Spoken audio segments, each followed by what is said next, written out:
আজকে আমি হেমা চাকমা একজন ক্যান্ডিডেট কথা বলছি, কিন্তু যখন আমি নির্বাচিত হব তখন হয়তো কথা বলবো যে ডাকসুর একজন প্রতিনিধি হয়। আমি যদি জয়ী নাও হয় তাতেও কোনো আমার অসুবিধা নেই। একটা শিক্ষার্থী যখন ভোট দিবে তার কিন্তু অনেক সময় ব্যয় হবে। আমার ফর্ম তোলার একটাই উদ্দেশ্য, সেটা হচ্ছে কি বিশ্ববিদ্যালয়ে ডাকসু নির্বাচনটা হচ্ছে, ডাকসু নির্বাচন কেন হচ্ছে, এটা হচ্ছে বিশ্ববিদ্যালয়ের যে শিক্ষার্থীদের চাওয়াটা সেটাকে যেন বিশ্ববিদ্যালয় কর্তৃক যে সিদ্ধান্তগুলো নেওয়া হচ্ছে সেগুলো যেন প্রতিফলিত করে।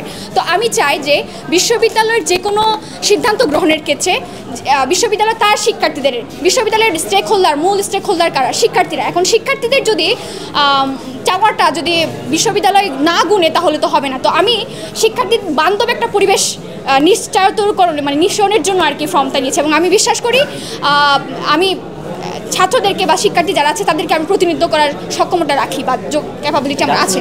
নারীরা যে কোনো প্রশ্নে, আন্দোলনের প্রশ্নে যেহেতু নারীরা ছিল, তো এই রাজনীতিতে আসাটাই তো খুবই স্বাভাবিক এবং আসাটাই দরকার। বিশ্ববিদ্যালয় তো আসলে অনেক সমস্যা, এই যে কুয়েট মৈত্রী হল এবং বঙ্গমাতা হলের শিক্ষার্থীরা একটু বৃষ্টি হলে, কালকেও বৃষ্টি হয়েছিল এবং অনেক হাঁটু সমান পানি, তারা কীভাবে যাবে, এবং তাদের যে বাসের ব্যাপারটা, যে ক্লাসে যাওয়ার জন্য তাদেরকে বাসে করে যেতে হচ্ছে এবং বাসের সংখ্যাটা কিন্তু অপ্রতুল, যে পরিমাণ থাকা দরকার সেই পরিমাণ যাচ্ছে না। তো আমি মনে করি, এবং আরেকটা ব্যাপার আপনারা দেখবেন সেন্ট্রালে অনেকগুলো পদ আছে এবং হল ভিত্তিক অনেকগুলো পদ রয়েছে। তো এই একটা শিক্ষার্থী যখন ভোট দিবে তার কিন্তু অনেক সময় ব্যয় হবে। তো সেক্ষেত্রে এটাও একটা দেখার বিষয় যে আসলে ওরা কি ঠিকমতো ভোট দিতে পারবে কিনা।